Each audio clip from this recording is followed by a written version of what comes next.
who they are. So I don't know if that relates to some of your... Well, it seems that the word gay places someone in a box. I think the word gay is a problem for people who aren't supportive of sexual minority youth, but I think youth who choose the name, most of them, if I don't like that word, that's my problem. I have a comment to make relative to this. I have a granddaughter who is different, and she told me at one time, gay is okay within our network because you don't have to focus on this particular aspect or that.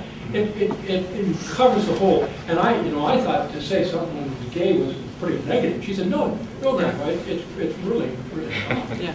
And I think that for we who are not in that, to understand that, it may be helpful. Yeah, that's a good point. I was just going to add a little bit to the terminology. I myself identify as queer, and I know for a lot of people that has a negative connotation, and that can be whatever your experience is, how you've heard the word, how it's been used historically. A lot of the youth that I work with also identify as queer, or they identify as lesbian, gay, bisexual, or transgender. And there's certainly many other terms, pansexual, gender nonconforming, gender queer. There's just so many ways that people are redefining how they define themselves, and so people don't want to define themselves in any way, and I think that's really okay. And just like this person over here just said, it's the best way to know is to just ask the person how they identify. If you feel it's safe to do that, and if they feel like it's safe to respond, they will tell you how they identify.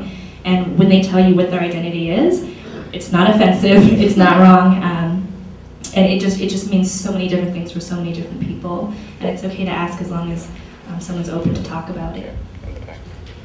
Well, I identify as my name, right? I think, I was just going to finish a thought on that. I was going to finish a thought on that question. Okay. I think we have to realize that if we're talking about the youth of today, the term that they use is far less important than what we feel uncomfortable with the term or so forth. If we just simply provide an environment in which the individual feels comfortable in expressing themselves, they'll use the term that they want to use. Yeah. And it's our responsibility to make sure that that individual feels safe in doing so. Far more matter of fact about it than we might be. Frank? I really appreciate you being here today, because this is something that when years ago the church decided to become reconciling, it's heading in a direction that is I'm very proud of where it's gotten to at this point. I want to really thank the two dads for assisting this format to be here.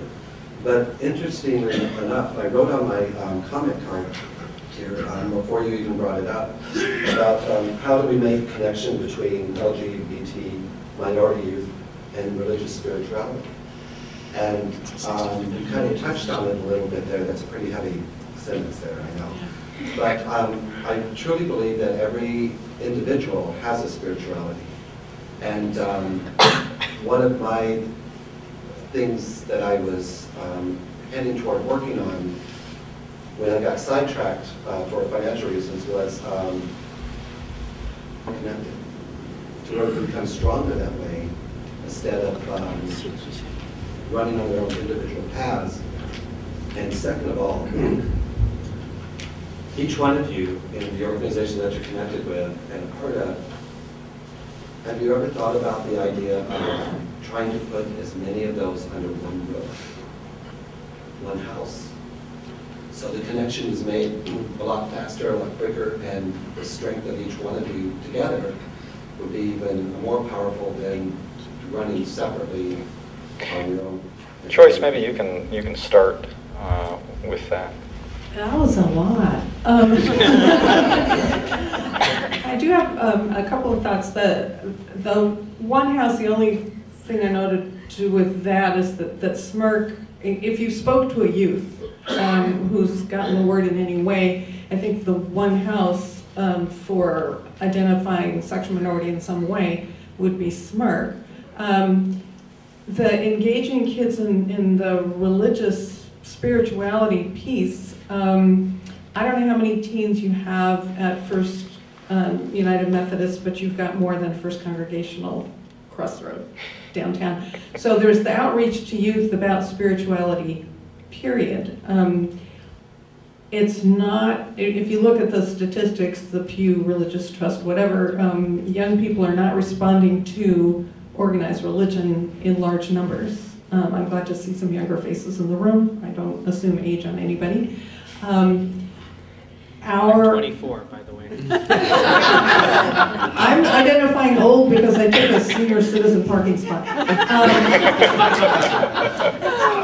But I think when PFLAG has a speaker on a religious topic, Yeah. David Weekley, who's openly trans minister, and our pastor's going to come speak in a couple of months, there's a big turnout. There's big turnout. We don't particularly get high school age coming to PFLAG, but we do get college age Yeah. individuals coming and seeking, and they'll come on that religious night. Community of Welcoming Congregations is on the web, as well as at Pride and so forth, and that's, I'm supposing this church is a member, but they're good at publicizing all the affirming communities in this area. That's a start at that. Question. And one quick thing, SMRC does play an active role within the homeless youth system. They have programs, and the different agencies have relationships with them, so that way we're actually having outreach workers go to the drop-in center at SMRC. They have programs within our agencies, so if you're within the homeless youth system, you see all of those services in a collaborative system versus separate. There's a wonderful study that's just come out. And it was done, I'm sorry I don't have the specifics on it, but it caused a tremendous buzz within PFLAG about 3 months ago. I think it's Princeton, I believe, did a study of all of the surveys and electoral results surrounding LGBT issues. And they did it by state, they did it by age group, they did it by several different demographic breakdowns. And one of the consistent things that they found is that in all states, even the most unsupportive states, the attitudes towards LGBT acceptance and general issues were moving towards acceptance. In our state, it's moving at about 3% a year, things like that. And very definitely, there is a clear distinction between the younger generation and even my generation. So if we look at the average in the country for people over 60 versus 40s versus 20s, there's like a 20-point shift. And very much by about 2012, 2014, 2016 region, you're going to see many of the states, the populations of the states fully supported. So the information is getting out there, but more importantly, it appears to be a generational change. And one of the things we know in working within the movement is that the single most powerful, losing my word here, anyway, knowing somebody who is LGBT. Yeah, right. Familiarity is the single reason that causes people to shift their opinions and behaviors. Jessica, do you want to talk about partnering with ROP and getting rural testimony? Yeah, that's good. I actually don't have a ton of information about this. There are other coworkers who are doing this work much more deeply than I am. But at Basic Rights Oregon, we are partnering with the Rural Organizing Project, who is an organization that traditionally started when there were many anti-gay ballot measures at the local levels in rural areas around the state, and they really were able to do some amazing on-the-ground organizing in rural areas that each looked really different. Every community